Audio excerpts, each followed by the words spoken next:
വോട്ടധികാർ യാത്രയ്ക്കിടയിൽ പ്രധാനമന്ത്രിക്കെതിരെ മോശം പരാമർശം നടത്തിയെന്നാരോപിച്ച് ബി.ജെ.പി. കോൺഗ്രസ് ഓഫീസിലേക്ക് മാർച്ച് നടത്തിയതിന് പിന്നാലെ ബീഹാറിൽ ഇന്നലെ ബി.ജെ.പി. കോൺഗ്രസ് സംഘർഷം ഉടലെടുക്കുകയാണ് ഉണ്ടായത്. യാത്ര പരിസമാപ്തിയോടടുത്തതോടെ വോട്ടർ അധികാർ യാത്രയെ അടിച്ചമർത്താൻ ശ്രമിച്ച ബി.ജെ.പി.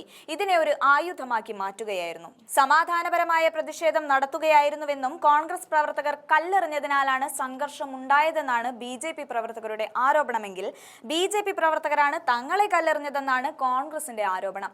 പട്നയിലെ കോൺഗ്രസ് ഓഫീസിന്റെ ഗേറ്റ് ചവിട്ടിയാണ് ബി.ജെ.പി. പ്രവർത്തകർ അകത്തേക്ക് അതിക്രമിച്ചു കയറിയത്. ആക്രമണത്തിന് ഉചിതമായ മറുപടി നൽകുമെന്ന് കോൺഗ്രസ് പ്രവർത്തകൻ ഡോക്ടർ അശുതോഷ് വ്യക്തമാക്കിയിട്ടുണ്ട്. പ്രധാനമന്ത്രിയെ അധിക്ഷേപിച്ചെന്ന സംഭവത്തിൽ രാഹുൽ ഗാന്ധിക്കെതിരെ വരെ പട്നയിൽ കേസ് ഫയൽ ചെയ്യപ്പെട്ടു കഴിഞ്ഞു. കോൺഗ്രസ് എപ്പോഴും പ്രധാനമന്ത്രി മോദിയെ അധിക്ഷേപിക്കുന്നു എന്നും രാഹുൽ ഗാന്ധി ഇതിനെക്കുറിച്ച് സംസാരിക്കുകയും മാപ്പു പറയുകയും വേണമെന്നുമാണ് ആഭ്യന്തരമന്ത്രി അമിത്ഷായുടെ വാദം. രാഹുൽ അധിക്ഷേപം നടത്താത്തിടത്തോളം കാലം അദ്ദേഹത്തിന് പോയി മറ്റുള്ളവരുടെ മാപ്പിരക്കേണ്ട ആവശ്യമില്ലല്ലോ. സംഭവം രാജ്യത്തിന്റെ ജനാധിപത്യത്തിന് കളങ്കം വരുത്തുമെന്ന ചിത്രീകരണമാണ് അമിത്ഷാ നടത്തിയത്. അത് പിന്നെ അങ്ങനെയല്ലേ, മോദിയെ പറഞ്ഞാൽ അമിത്ഷായ്ക്ക് കൊള്ളാതിരിക്കില്ലല്ലോ. രാഹുൽ ഗാന്ധിയുടെ നേതൃത്വത്തിൽ കോൺഗ്രസ് രാഷ്ട്രീയം ഏറ്റവും താഴ്ന്ന നിലയിൽ എത്തിയിരിക്കുന്നുവെന്നാണ് അമിത്ഷായ്ക്ക് പറയാനുള്ളത്. ഒരു സാധാരണ അമ്മയുടെ മകൻ കഴിഞ്ഞ 11 വർഷമായി പ്രധാനമന്ത്രി പദത്തിൽ ഇരിക്കുന്നതും അദ്ദേഹത്തിന്റെ നേതൃത്വത്തിൽ രാജ്യം തുടർച്ചയായി മുന്നോട്ടു പോകുന്നതും കോൺഗ്രസിന് സഹിക്കാൻ കഴിയുന്നില്ല പോലും. രാജ്യത്തിന്റെ രാഷ്ട്രീയ സംസ്കാരത്തിൽ കോൺഗ്രസ് എപ്പോഴും വിഷം കലർത്തുകയാണെന്നും അമിത്ഷാ പറഞ്ഞു വെക്കുന്നുണ്ട്. ഇത്ര ദീർഘവീക്ഷണമുള്ളയാൾ പിന്നെ എന്തുകൊണ്ട് അടിച്ചു കടത്തിയ 60 ലക്ഷത്തോളം വോട്ടർമാരുടെ അവകാശം കണ്ടില്ല?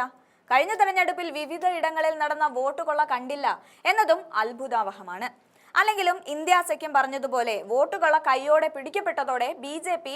ഗോഡ്സെയുടെ പാത തന്നെയാണ് പിന്തുടർന്നുകൊണ്ടിരിക്കുന്നത്. ജനകീയ പ്രക്ഷോഭമായ യാത്രയിൽ പ്രധാനമന്ത്രിക്കെതിരായ പരാമർശം ബി.ജെ.പി. ഏജന്റുമാരെ അയച്ച് വിളിപ്പിച്ചതാണെന്ന് ഇന്ത്യ സഖ്യം പ്രശ്നങ്ങളുടെ തുടക്കം മുതലേ ആരോപിക്കുകയുമുണ്ടായി. വോട്ടുകള കൈയോടെ പിടിക്കപ്പെടുകയും ജനത്തിന് അക്കാര്യം ബോധ്യപ്പെടുകയും ചെയ്തപ്പോഴുണ്ടായ ബി.ജെ.പിയുടെ രോഷമാണ് ഇതെന്ന് തേജസ്വി യാദവ് ഉൾപ്പെടെയുള്ളവർ പറഞ്ഞു വെക്കുന്നുണ്ട്. വോട്ടർ അധികാർ യാത്ര ബി.ജെ.പിയെ പിടിച്ചു കുലുക്കിക്കൊണ്ട് ബീഹാറിലെ ജനങ്ങളെ ബോധവൽക്കരിച്ചു മുന്നേറുമ്പോൾ ഇന്ന് നഷ്ടമായത് വോട്ടവകാശമെങ്കിൽ നാളെ നഷ്ടമാകുക പെൻഷനും റേഷനും ഉൾപ്പെടെയാകും എന്ന ബോധ്യം ജനങ്ങൾക്ക് ഇപ്പോൾ വന്നു ചേർന്നിട്ടുണ്ട്. Congress M P K C. Venugopal പറഞ്ഞതുപോലെ വോട്ടർ അധികാർ യാത്രയുടെ ജനപ്രീതിയും പൊതുജന വികാരവും കണ്ട് അമ്പരന്നുപോയ ബി.ജെ.പി. വീണ്ടും ഇന്ത്യ സഖ്യത്തെ ഭയപ്പെടുത്താൻ വേണ്ടി അവരുടെ ഗുണ്ടകളെ അഴിച്ചു വിട്ടിരിക്കുകയാണ്. ഒരു സിറ്റിംഗ് ക്യാബിനറ്റ് മന്ത്രിയും മറ്റ് ബി.ജെ.പി. നേതാക്കളും നേതൃത്വം നൽകിയ പട്നയിലെ ഞങ്ങളുടെ ഓഫീസിന് നേരെയുള്ള അക്രമം ഭീരുത്വം മാത്രമാണെന്നാണ് കെ.സിയുടെ പരാമർശം.